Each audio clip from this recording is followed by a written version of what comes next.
Thank you, Heather. I got a chance to talk to Bart Millard of Mercy Me, the songwriter of I Can Only Imagine. Let's take a look at my interview. Just kind of happened. Took about 10 minutes, I guess. Bart, you didn't write this song in 10 minutes. Took a lifetime. How'd you do this? I Can Only Imagine is now the most played radio single in Christian music history. The movie by the same name brings to life the true story behind the song written by Bart Millard of the band Mercy Me. I grew up in a broken home. My parents divorced when I was 3, and my dad was incredibly abusive for most of my childhood.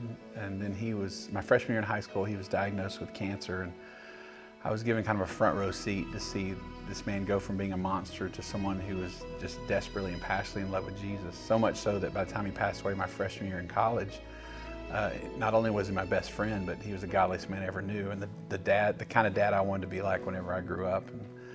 And so I used to write the phrase, I can only imagine, everything I can get my hands on, thinking about him being in a better place. And years later, I'm in the band, and we're looking to write one more song for independent record. And I'm going through my journal, and I'm trying to find a blank page to write lyrics, and every page had I Can Only Imagine written on it some way, in shape or form. And at first I was frustrated, then I was like, all right, I get it, God. And so wrote the song, and it was special to me, but had no idea the impact it was going to have on people. I never would have thought that we'd be here 18, 19 years later talking about a movie, that's for sure.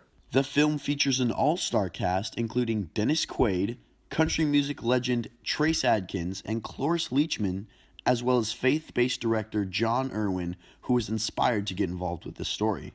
It's kind of one of those things that found us. Bart and I connected as friends just by chance, invited him to a screening of one of our other films, and afterwards he talked to us and said, I don't know if you know this, but some people have been developing the life story for the past 5 years.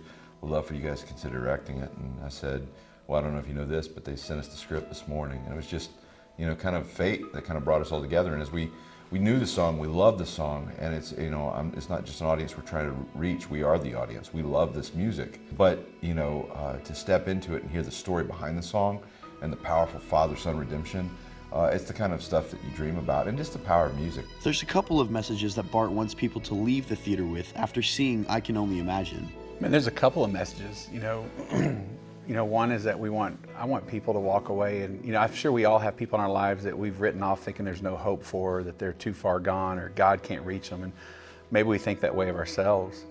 But if this movie's just a reminder that, hey, as long as we're breathing, our story's still being written, and so we don't know how it's going to turn out, but there's always reason to hope. Bringing you the best of entertainment, I'm Jeremiah Hartwig.